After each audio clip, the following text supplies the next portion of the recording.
What it do, what it do? This is your boy KQKC Boxing Network. And yes, I am working. Now, first of all, if you haven't subscribed to KQKC Boxing Network, the singing OG, go ahead and subscribe right now.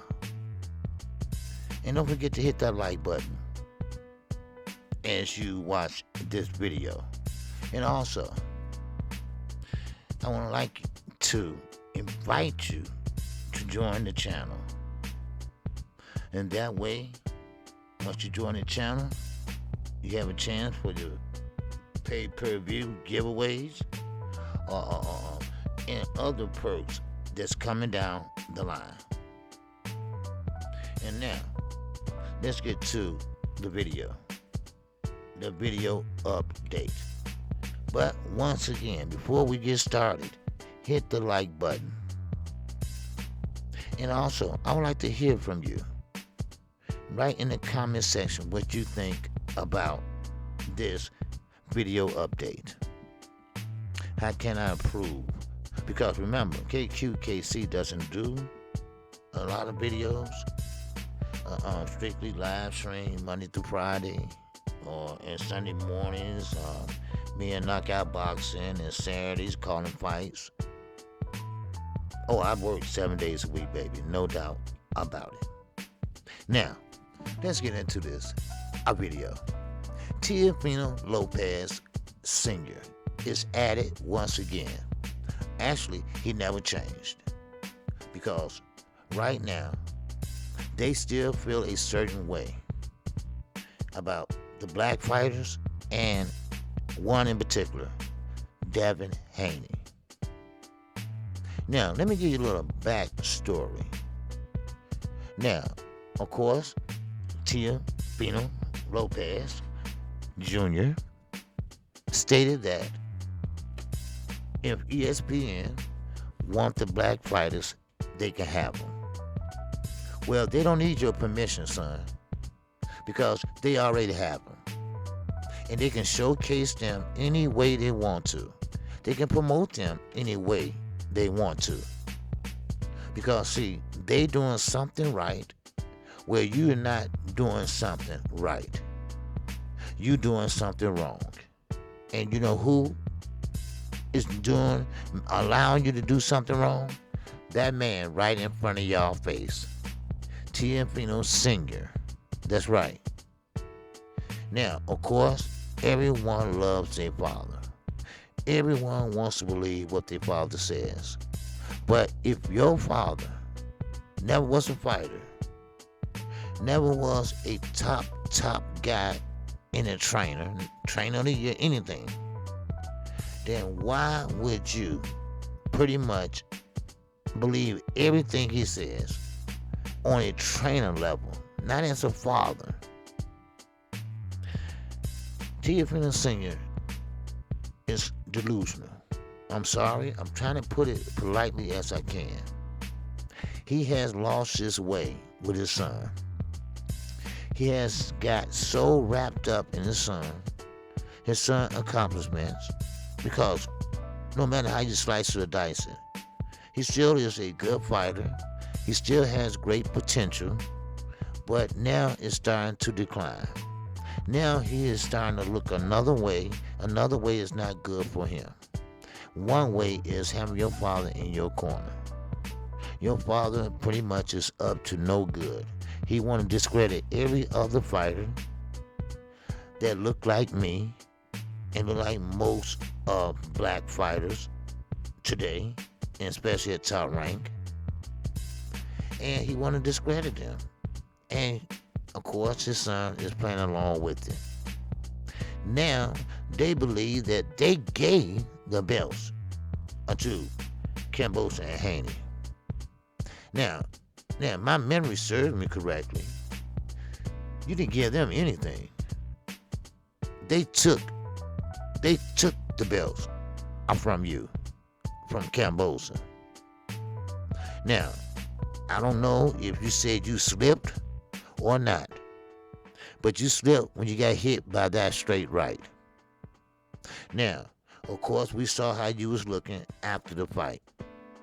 You can blame the referee. I mean, not the referee. You can say, hey, the referee thought I won. No, the referee just was confused. That's why they need new referees. That's all. Stop buying into your daddy bull crap, because that's all it is, bull. See, Teofimo Lopez has this big attitude because he is not put on a pedestal when he got to 140. They didn't make a big hop, lop, hoop, hoop about him. Because, see, to my recollection and to yours, because you lost at 135 to George Kambosos, you said you had a breathing problem. You couldn't breathe. You had a mask on and everything, like you're dying. Matter of fact, your dad, the one that always giving you bad advice, your dad that's always starting all this shit, said, and I quote, "My son almost died in there," unquote. Now, I don't know about you all, but coming up in my whole life, and I'm talking about 56 years something, if you almost died because of what you're doing in this water boxing, then why go up to 140?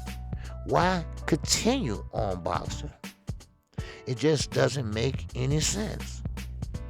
If boxing almost killed you, then when you think, well, we can't do this anymore, man.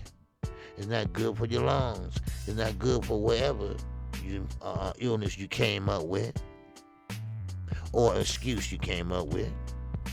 Your son lost. Your son did not look good in his last fight. Now, the reason why ESPN is pretty much falling over himself for Haney is because he's an undisputed champion at a young age. And he's about to fight one of the top guys in his division. And that's Lomachenko. Now, keep in mind, they also got a light on them. Let me say them, because it is a pay-per-view. Now, blood, sweat, and tears. They would do a segment on that. They would do 2 segments on that. Why they waited so late, don't know. Matter of fact, really don't care. But the main point is this, and this is coming from a boxing fan. This is coming from what I see, interviews, going on shows, and why he opened his mouth. What do we hear? The same old delusional that we hear every time. Let me give you an example. Tio Jr., round number 3, 4, 5, pick your choice. He's getting painted by a softball. He's getting hit with the straight left right down the pipe. But the bell rings. Then you go in the corner. Your dad said, "You're doing good, bro. Man, you got him where you want him, bro. Let him keep throwing that, bro.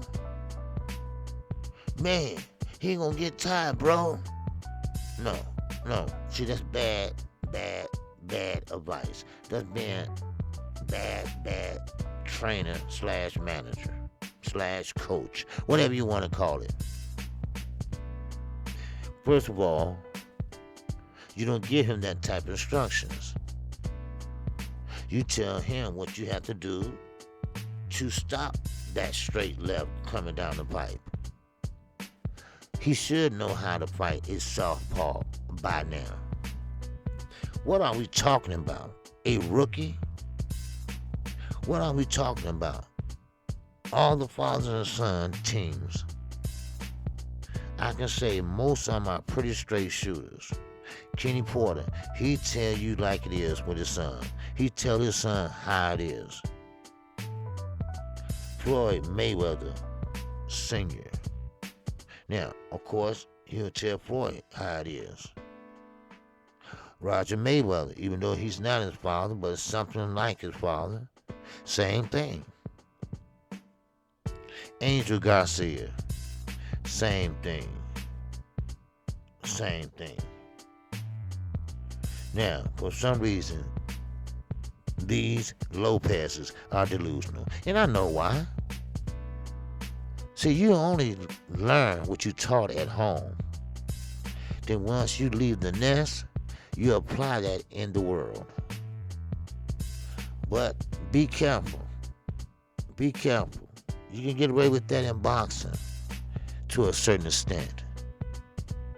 But in the real world, I don't think you get rid of it. You get away with it. I'm talking about not violently. I'm talking about, let's say you're in a job and you say things like that. You'll be fired on the spot. So, therefore, what I think, and this is just my personal opinion, Lopez Jr., he wants to be an African American. He tried to dance like one. He's always shaking and dancing, trying to do the electric slide, and always trying to do the robot, and always trying to dance like a African American person. And he's not one. And maybe he's not comfortable in his own skin. But what I do know is you need to get a new trainer. You need to get a new coach, because your father is messing up your career. That's the bottom line. Now, of course, he's going to go right back on this punches drunk, whatever that guy name is, and he rides the fence.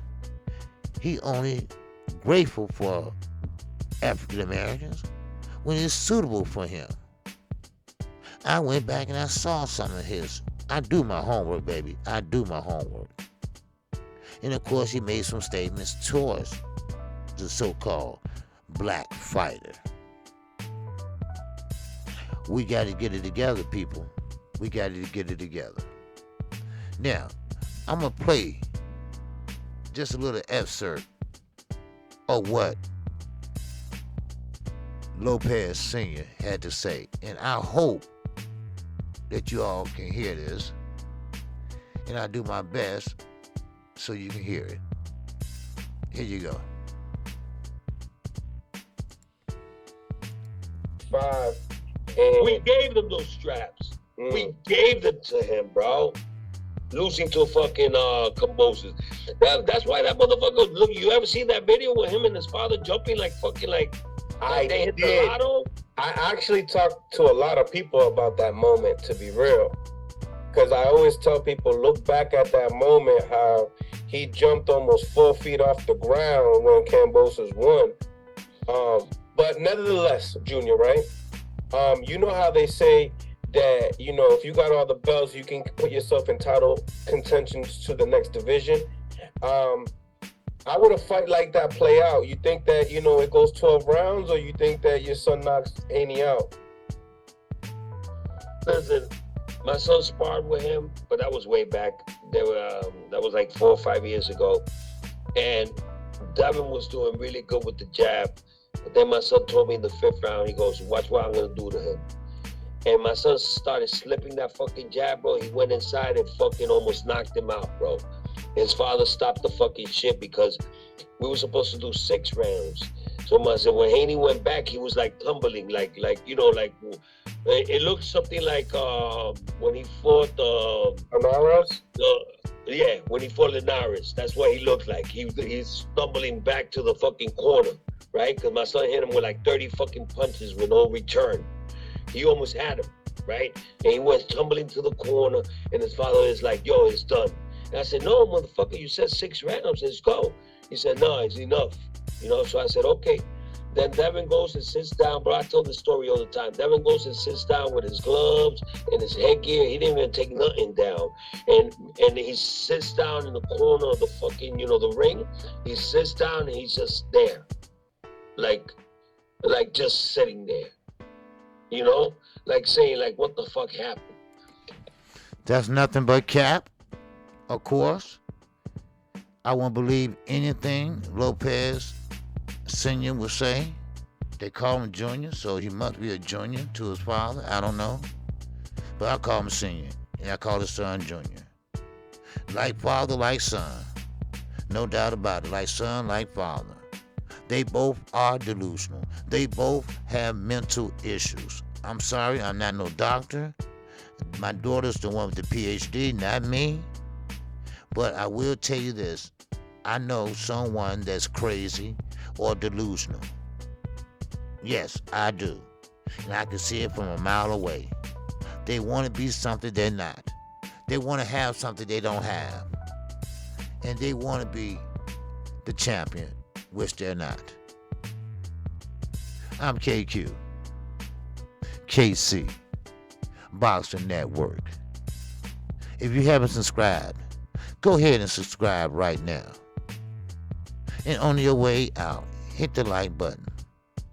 And also, join me tonight at 7 o'clock p.m. I will be calling play-by-play, blow-by-blow. Don't miss it. There's no talking when I'm calling fights. I will not talk. I will give you every punch that's coming through. Going out, or going down, or going around.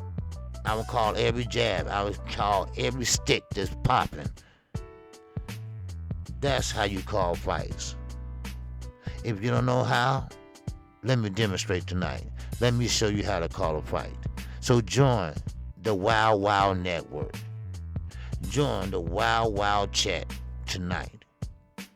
Because we are a family. We are here talking about nothing but boxing. This is what grown folks hang out at. This is the hangout spot for grown folks that's independent thinkers and not followers. Not followers. I can tell you what. I can tell you a handful of people used to be in my chat, and somebody told them not to come in my chat, and now they're not coming in there. And I know who you are. I know who you are. But that's okay. I think I lived through it. I'm 56 years old. I got a tough skin. I've been through everything you can think of. So, with that, I greet you with the ancient word of peace. Salaikum, salam, hadu Allah. And with that, I'm out of here. And I will be dropping another video. And then I will see you tonight at 7 p.m. for the Canelo versus Ryder fight tonight. Peace. I'm out of here.